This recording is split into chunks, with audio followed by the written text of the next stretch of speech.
welcome back to Doodles and Drawings. I'm here today to teach you guys an important skill that you can use while you're drawing or coloring, which are bubble letters. Bubble letters are just bigger than your average regular letter that you write with in school. They're going to be big, and so you can make them for like posters or other stuff like that. Now, the cool thing about bubble letters is that you can make them look however you want. They can be sharp or squiggly or curvy or whatever, and you can kind of make them your own. I'm going to go through all of the uppercase bubble letters today, and I'm going to show you how I draw them.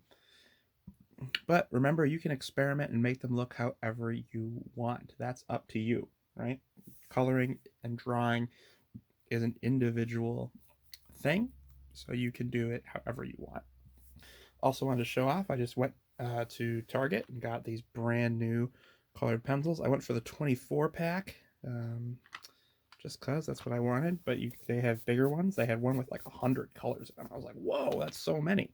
But as you can see, right, they've got all sorts of cool colors in here. So this is what we'll be coloring with from now on. We've got our new colored pencils. So for this one, we're not going to do as much coloring. It's mostly going to be the tracing and lining, but we will be doing all of the different uppercase letters. So I hope you're ready for that. So let's get started.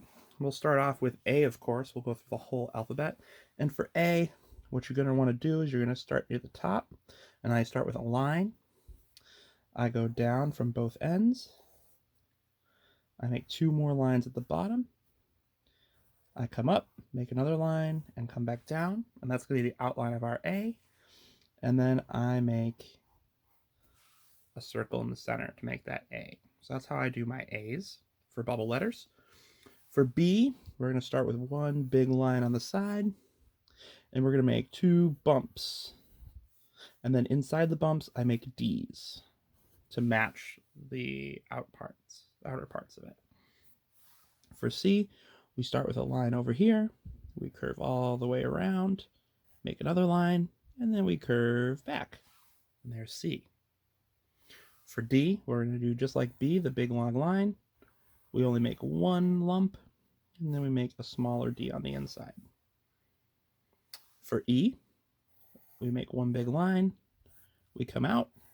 You want to make sure you come out enough for E because the middle portion, that little bump in the middle, is supposed to be smaller. So you want to make sure there's enough space to have a little version on the inside of your bigger parts. For F, it's going to be a lot like E, except we're not going to have the bottom part. There you go.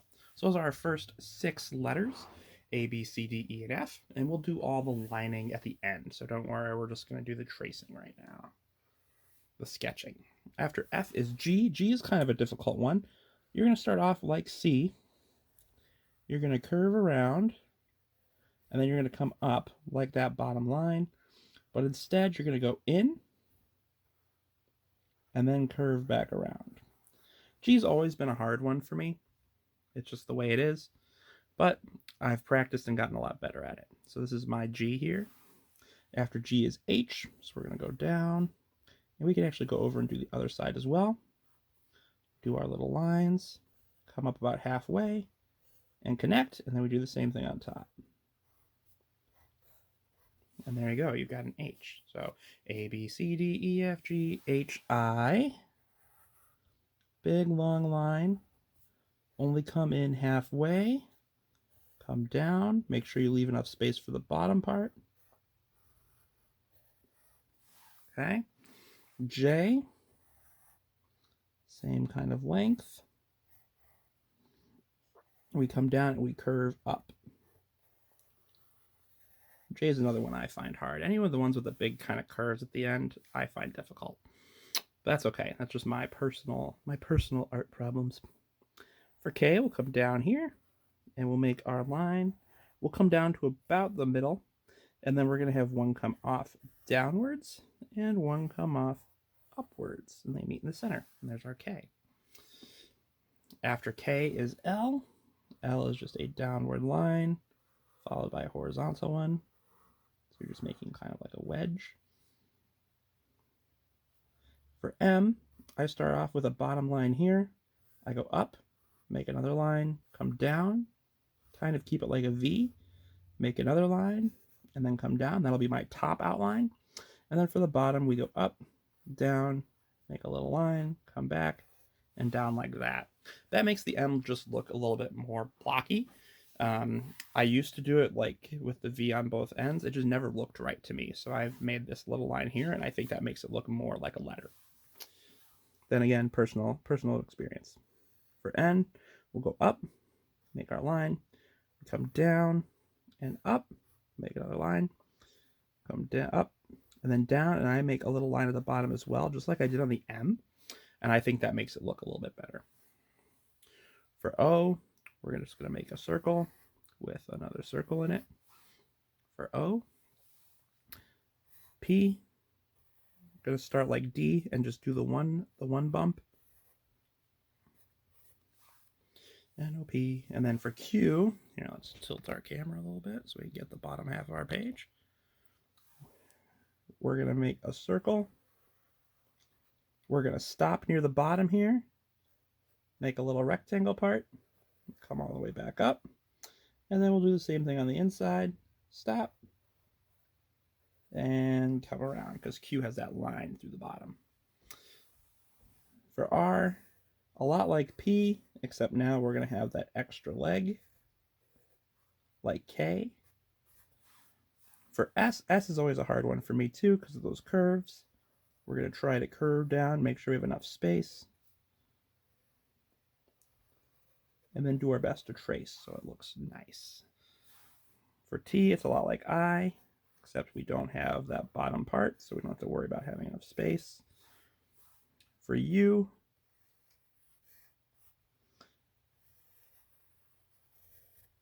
I've always found that I go down a little bit too far on the top one, and then it looks a little thin.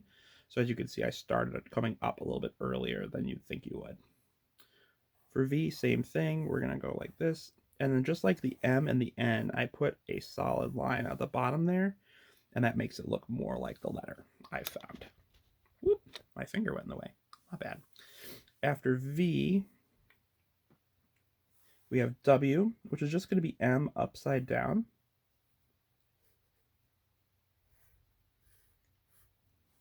So we're going to do this.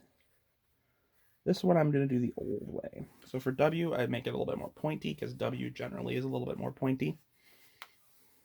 For X, I'm going to make my 4 lines at the end here, and then I'm just going to make triangle pieces to connect them.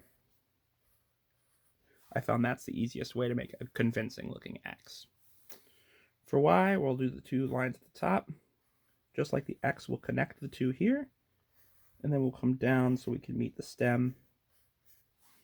And then for Z, it's like an S, except it's more straight.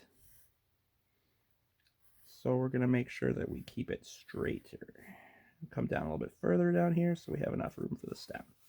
And there we have it. We've got all of our letters bubbled out here. We're going to really quickly trace one of them, and then I'll color just one of them in. So we don't want this video to be too long.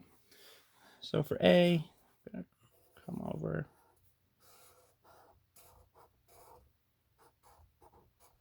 To our lining. As you can see, the lining part here is when you can really add character to some of these. So you can make them more imperfect.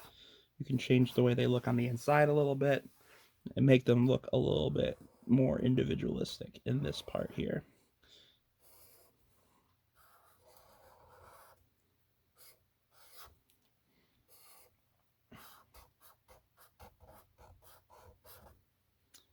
See, if you go a little bit fast, you can make it look a little bit shakier. You could even add a little bit of flair to it. So you can do like... so for considering the H, like you could do this.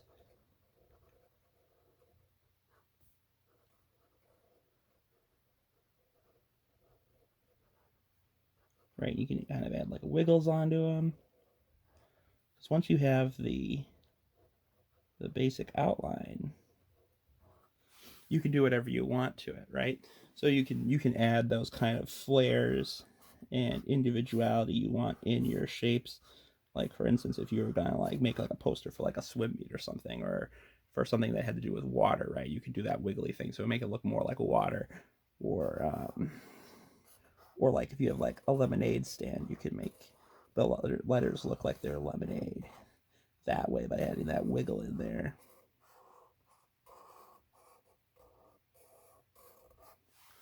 Okay, pop up here so we can see our last couple.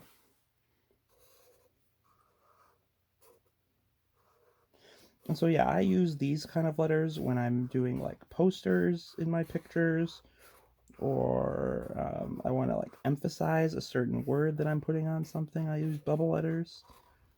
So like I make a lot of posters for kids at my school, and so like I'll emphasize certain words like kindness or respect or fairness by using bubble letters, and then they know that those are more important. And then it's also cool because then you can make them, it's easier to make those letters multiple colors, and we'll do that um, when we color one of these in. We'll use multiple colors. Because when you're doing like just a regular standard letter like that, it's harder to do that unless you plan it out ahead of time. But if you do the block letters here, then the line art and the tracing makes it easier for you to do multiple colored stuff.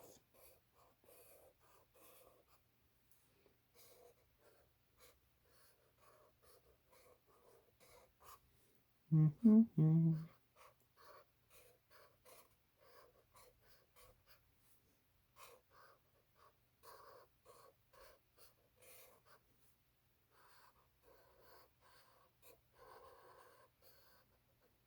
Don't worry, we'll also do numbers too at a certain point.